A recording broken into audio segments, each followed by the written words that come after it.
Hello and welcome to another one of D's ADD videos. Today we're going to be taking a brief look at the energy and energy density of a capacitor. If you remember when we discussed capacitors before, we looked at the overall charge buildup creating an electric field, and the dielectric reduced the electric field, allowing us to pile up more charge and increase the capacitance. Well, the energy that the capacitors store, their primary function, is stored in this electric field here in between the two plates. Depending on what's given in your problem, you can calculate the potential energy one of many ways. So you could be given either the charge and the capacitance. If so, you use Q squared over 2C. If you're given capacitance and the voltage on each plate, then you use 1/2 CV squared. And here, if you're given the charge and the voltage, this is what you use.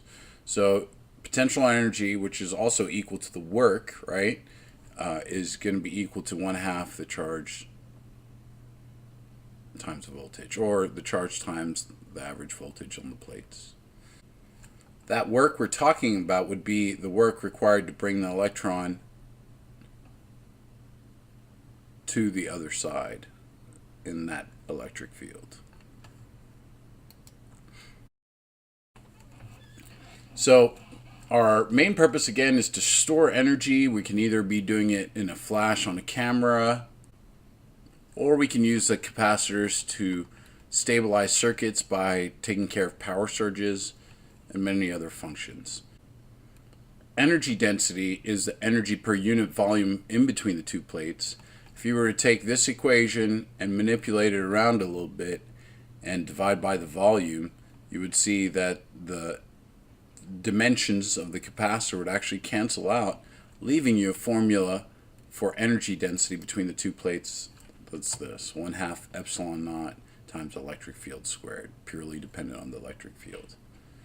Alright, so that's a brief look at the energy stored in a capacitor. There's not much to it. Just make sure you can use these formulas or this formula depending on what's asked of you. Make sure you know the difference between potential energy and the energy density. Alright, hope that's clarified things for you. As always, practice, practice, practice, and check out the example videos. Thanks for watching, and have a nice day.